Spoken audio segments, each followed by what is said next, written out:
Welcome to Books for Success. Today, we're unraveling the insights from Alan Carr's Easy Way to Stop Smoking by Alan Carr. Stopping smoking is notoriously one of the hardest things to do. We're always hearing about how you need ultimate willpower, you have to focus, and the inevitable side effects, such as weight gain and irritability. Do you want to know a secret? It doesn't have to be that way. Alan Carr introduces you to a new and easy way to quit smoking for good. Forget willpower, simply focus on changing your mindset, and everything else will click into place. Don't believe him? Give it a go. If you find our content valuable, like, subscribe, and ring the bell for notifications. Don't be shy about dropping your book suggestions for us to summarize. Let's grow and succeed together. Alan Carr is the best man for the job. It's far easier to accept something if the person teaching you has been where you are now. In that case, Alan Carr is the best person to help you quit smoking for good. Not only is he a best-selling author of many Easy Way books, but he was also a smoking addict, smoking up to 100 per day. Rather than focusing on willpower, Carr found that changing his mindset and ridding himself of the fear of quitting helped him to quit almost instantly.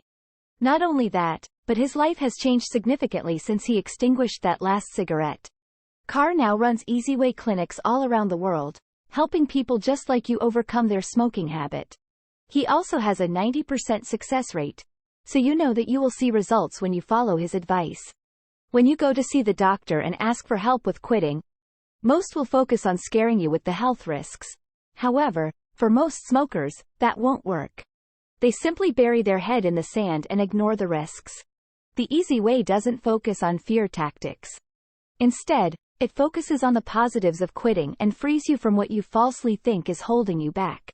Put simply, it takes away the desire to smoke, and when you do that, you'll find the rest very easy indeed. No willpower required. Did you know?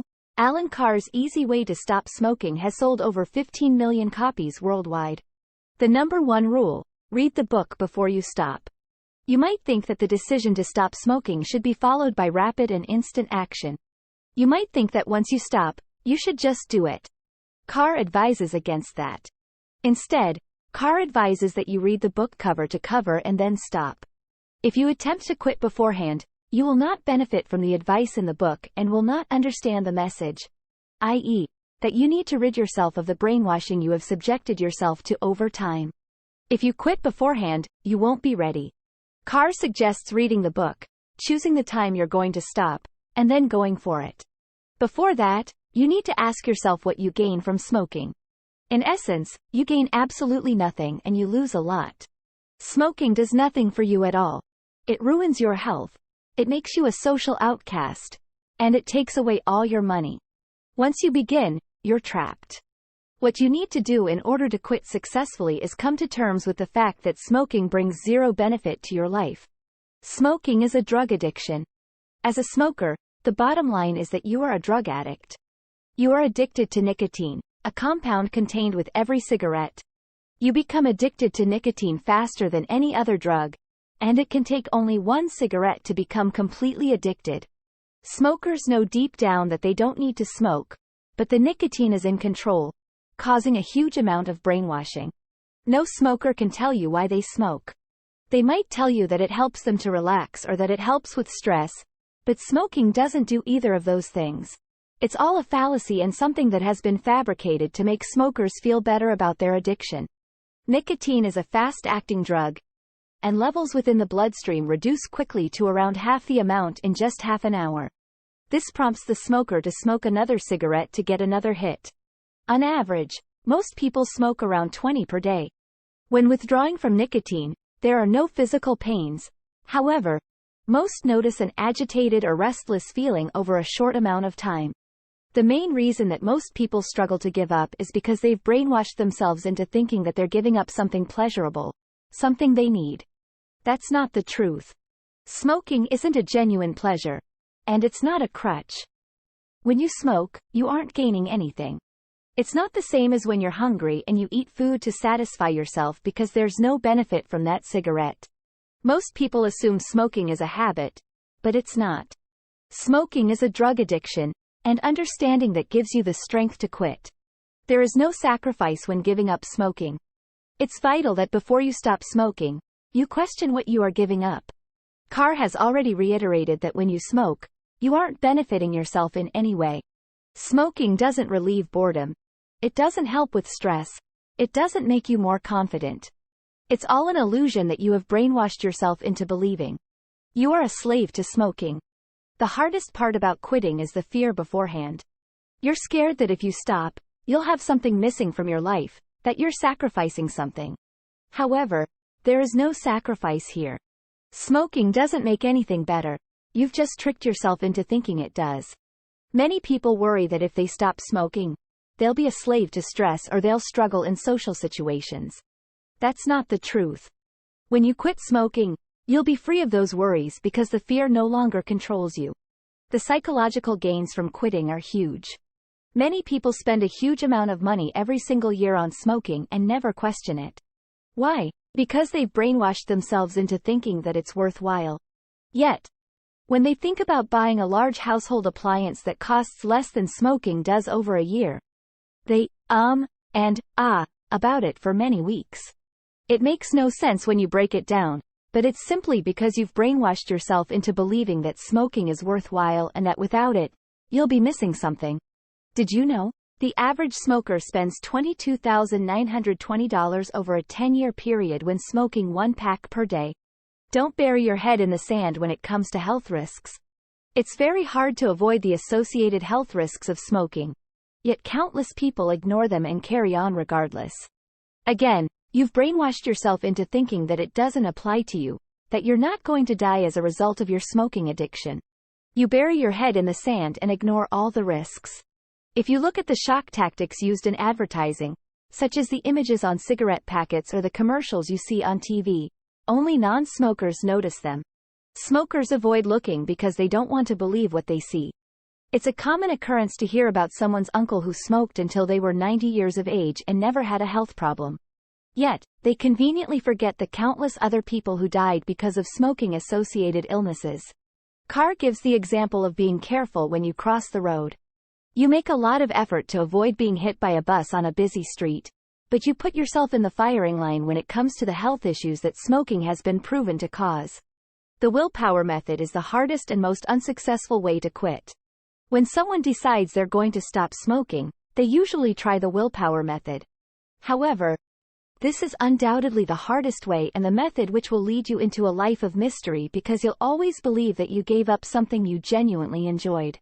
Of course, the truth is that you didn't genuinely enjoy it. You were simply addicted and brainwashed into thinking that way. Society simply accepts that smoking is very hard to do. You have to stop or cut it down and then brave it out until the effects reduce to a level you can cope with. Why make yourself miserable like that? Why allow yourself to believe that you're making some kind of sacrifice? The willpower method sets you up for failure or mystery from the start. Sure, some people do manage to quit, but there are far more false starts than successes.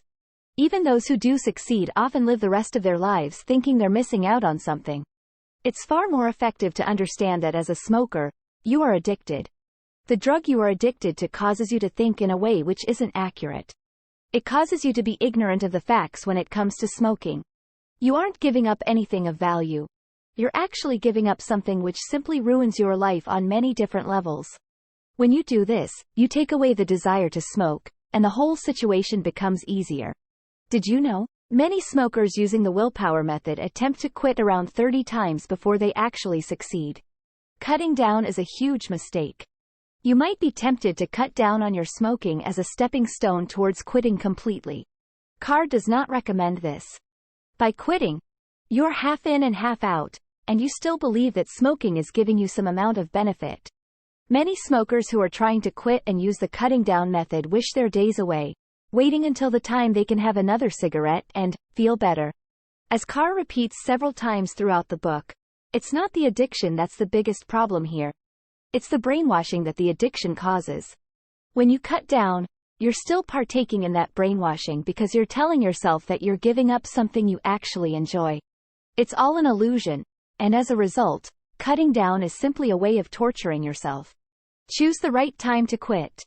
Carr suggests that you don't quit smoking until you've read the book completely and understand the concept and rules.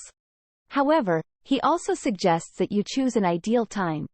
Look at your schedule over the coming weeks and try to identify any situation that may cause a problem, e.g., a trigger. This could be an upcoming vacation or a social event. Choose a time that will give you the best chance of success. It's a good idea to think about the times when you reach for a cigarette almost instinctively. This could be when you're bored, when you're stressed, or when you're feeling anxious. When you identify these triggers, you can identify the right time to quit. And then you just do it. No willpower is needed because your new mindset will get you through. However, Carr strongly advises that you don't go down the just one cigarette route.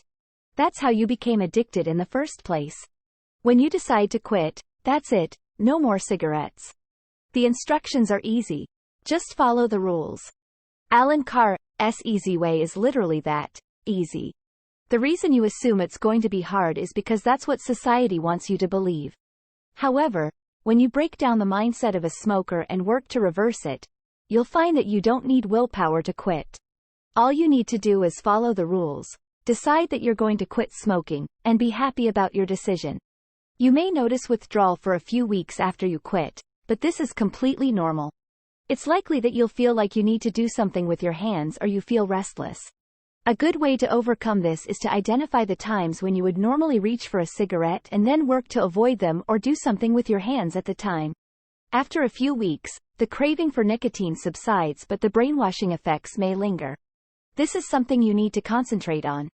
Unpicking and challenging the brainwashing effects will make the whole process far easier and more successful. Carr also suggests that you avoid nicotine substitutes, such as patches. These are a big mistake because it means you're never free of the drug.